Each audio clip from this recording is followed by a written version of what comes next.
Hello everyone, welcome to my kitchen. તો મિત્રો આજે હું તમારી સાથે શેર કરવાની છું જે મલાઈ જે આપણે દૂધ છે તેને આપણે રોજ ગરમ કરી અને જે ઉપર મલાઈ આવે છે તે આપણે રોજ ડેલી લઈ અને જે તપેલીમાં કે બાઉલમાં ભેગી કરેલી હોય તેનું આપણે છાશ ફેરી અને માખણ બને છે તેની આજે આપણે રેસીપી બનાવવાના છીએ.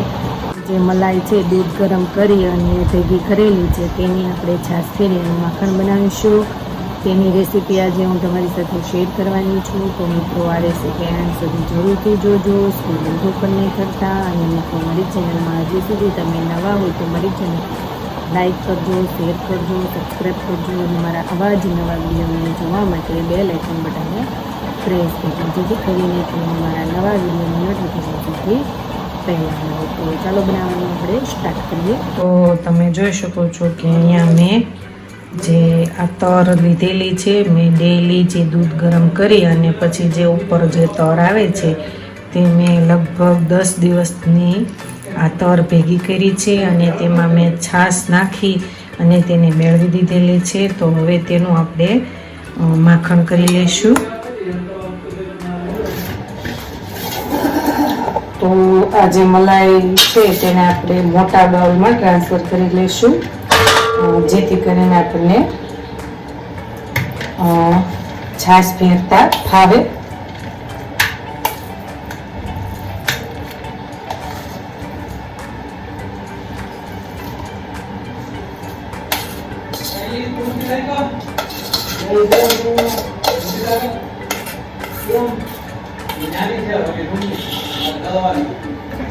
તો હવે આપણે પાણી લઈ લઈશું આમાં.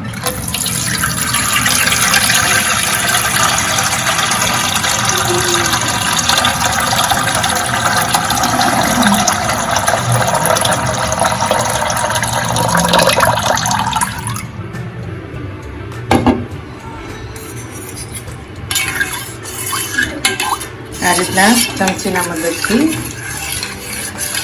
ફેરવી લેશું, જેથી કરીને જેટલી પણ મલાઈ આજુબાજુ ચોંટી હોય છે આપણા પાણીમાં આવી જાય. તો હવે આ પાણી આપણે મલાઈની અંદર એડ કરી દઈશું.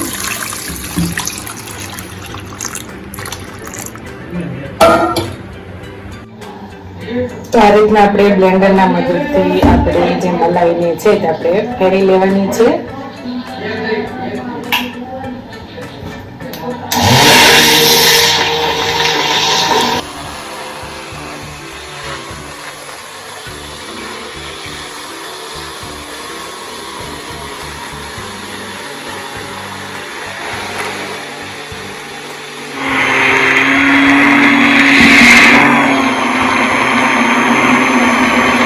તમે જોઈ શકો છો કે આપણી મલાઈ છે તે બની ગઈ છે.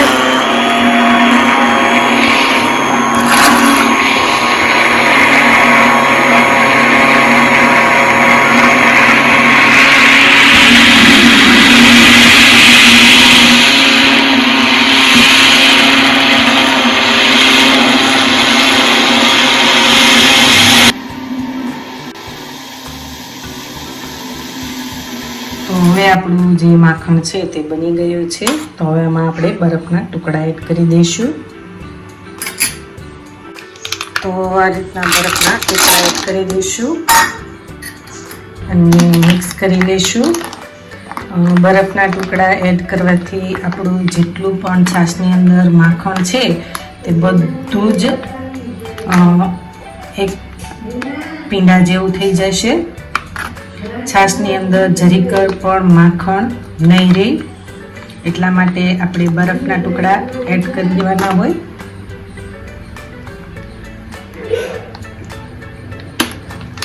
જેટલું પણ અંદર માખણ હશે તે બરફના ટુકડા છે તે બધા જ ભેગા કરી લેશે. તો હવે આપણે તેને એક બાઉલમાં ટ્રાન્સફર કરી લઈશું.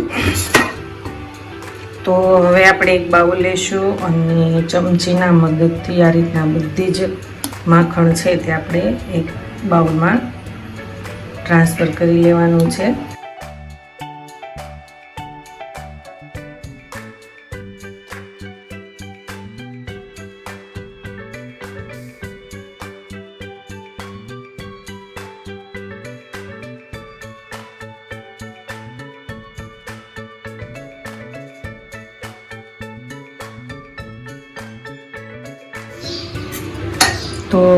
આ રીતના આપણે મલાઈને છાશ ફેરી અને માખણ ઉતારી લીધું છે. તો હવે એમાં આપણે ઠંડુ પાણી એડ કરી અને તેને આપણે વોશ કરી લેશું, જેથી કરીને માખણની અંદર જરા પણ છાશ ન રહે.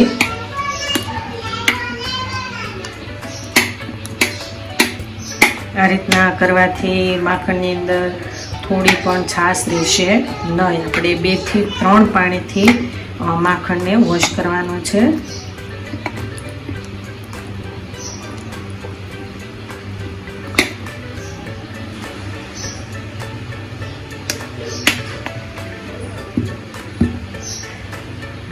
તો પાણી છાશની અંદર જ કાઢી લેશું.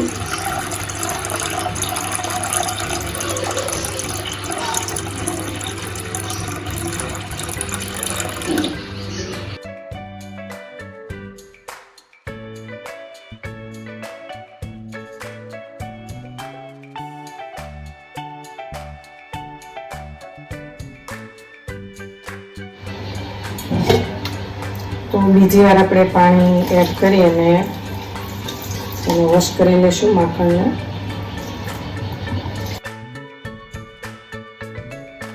એડ કર્યું છે અને ફરીથી આપણે તેને વોશ કરી લેશું. તો તમે જોઈ શકો છો કે પહેલી વાર જેટલી છાશ હતી તેટલી આપણા નથી રહી, આવી રહ્યું છે.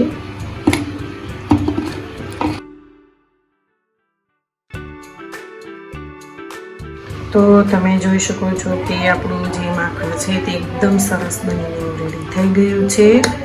તો આ માખણને તમે રોટલી ઉપર ચોપડીને પણ ખાઈ શકો તેવું છે.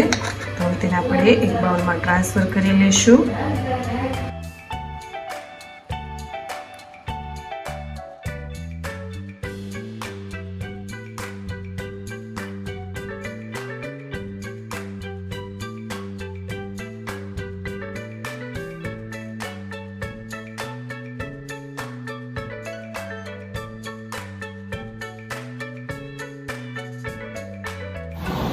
તો મિત્રો તમે જોઈ શકો છો કે આપણું દૂધમાંથી બનતું માખણ એકદમ સરસ બનીને રેડી થઈ ગયું છે. તો આ માખણ રોટલી સાથે, ભાખરી સાથે કે રોટલા સાથે ઉપર પણ તમે જેમ શાક ખાય તે રીતના પણ તમે ખાઈ શકો, અથવા તમે તેને ભાખરી ઉપર, રોટલી ઉપર કે લગાવીને પણ ખાઈ શકો.